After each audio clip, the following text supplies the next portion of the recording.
Hello guys! Isang masayang araw sa inyong lahat.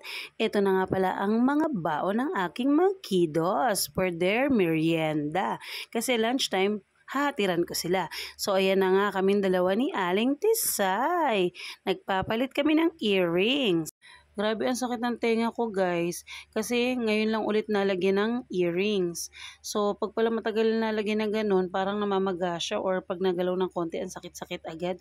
Ayan na nga si Aling Tisay. Bali yung dangling earrings na yan, sa akin nakakabit yan. So nakita niya nung isang araw, pwede daw ba, Mami, pakisuot po yan sa Friday. So pinagbigyan natin ng kiddo, sabi ko, pahiram muna ako ng kanyang hikaw. O diba, ang ganda-ganda talaga ng Aling Tisay ko. Mapaano man ang kanyang earrings. At syempre, ayan na nga, naglalakad na tayo. Ayan, papasok na ang mga kiddos. O, diba, big boy na ang kuya ko. Dala-dala ng gamit. Hi, Mama Risa!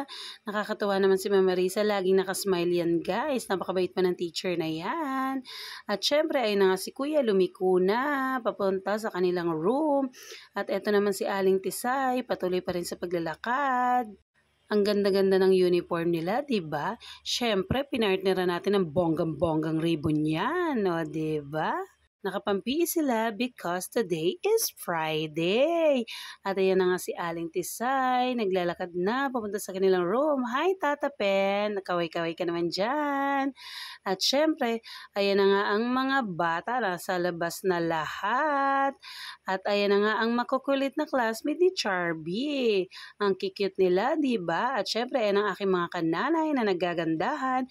Ayan si Mami Lloyda, mas maganda pag naka-back to back. Ayan na nga, nagpre-prepare na tayo ng ating ibibake kasi meron tayong order. At syempre, pinakain muna natin sila kuya bago tayo ay mag-bake.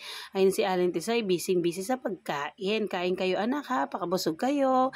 Kain po tayo. Thank you Lord sa food. Ayan. At syempre, eto na ang ating na-bake na banana cake.